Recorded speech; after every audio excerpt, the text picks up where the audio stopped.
still here, they're not. And why?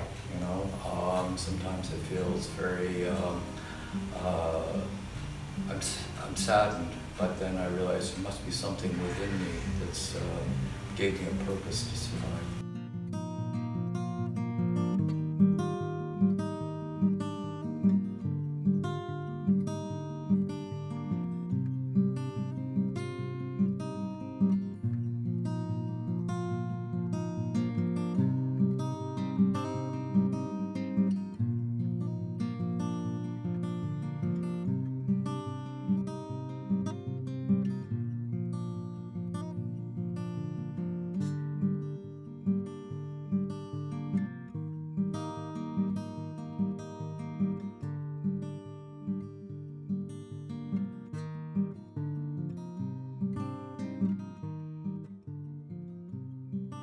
I met my husband in the summer of '85. The following winter, he was going to the Wellesley for some minor surgery. He thought it was going to be a day thing, that he'd be in and out in one day. When he got there, they told him, oh no, you have to be an overnight. And typical, he turned that into a shopping opportunity and went out and bought pajamas and robe and everything. And he was a little disturbed though, because they insisted that before they do it, he signed authorization for an HIV test. So he did. And he had his minor surgery and everything was fine, and he's had this test and they haven't said anything, so we assume he's negative. And I forget exactly how much longer it was. I think it was 1.5 years.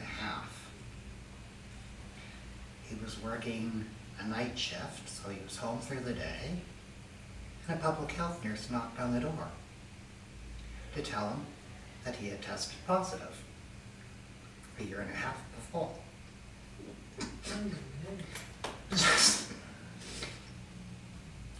And it turns out that the doctor, our family doctor, had known all along, and they'd been fighting over who was going to tell him for 1.5 years.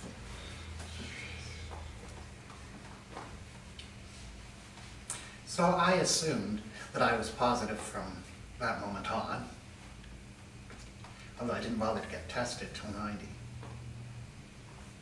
And of course I was. But that's it. There was a big cover article about the gay cancer, and this was when it first started to rear AIDS. It didn't have the name, and my roommate was Kevin, and he was saying, "Oh, this is terrible," you know, and very concerned about it. And I remember distinctly saying, "We're not all going to die, you know. We're not all going to get this. This is, you know, this is just sensationalism, you know." Lo and behold, you know, here it is 20 some odd years later. And I find that, yeah, most of Kevin is dead. And a lot of my friends are dead from that period. And I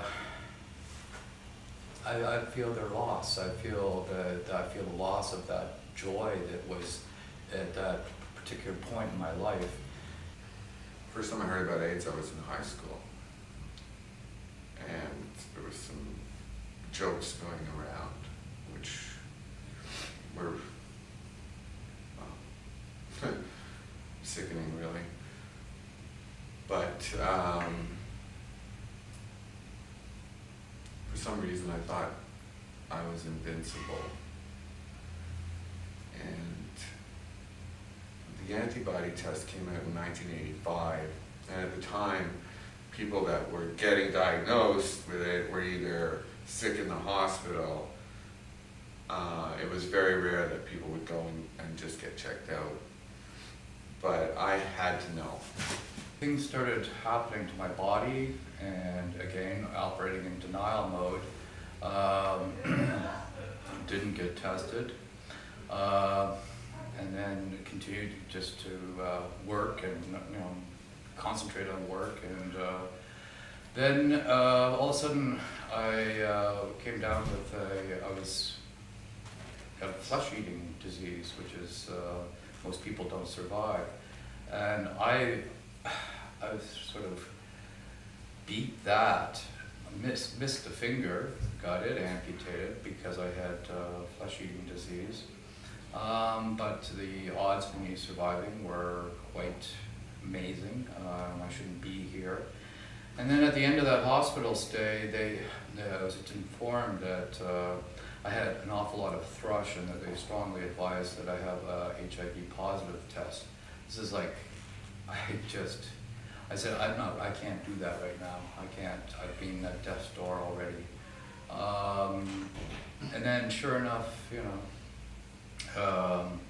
I started getting really thin, losing weight, you know, bad colds I couldn't get rid of. I did get tested finally, and the obvious was that, yeah, I was HIV positive.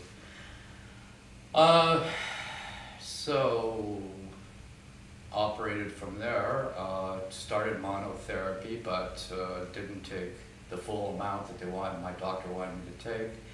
And I thought, I'm afraid of this stuff. I'm afraid of the disease, but I'm afraid of these pills, because by that time, AZT had got there was a lot of controversy about it. And perhaps maybe that sort of helped me. I don't know why I'm still here, but I am here. So I think back on that period and the whole pandemic, or how it impacted my life. And a lot of that was through, there was a lot of fear, and a lot of denial on my part. And I refuse to be in so much denial. I can't afford to be that indulgent, I guess if that's the word. So that's kind of my story.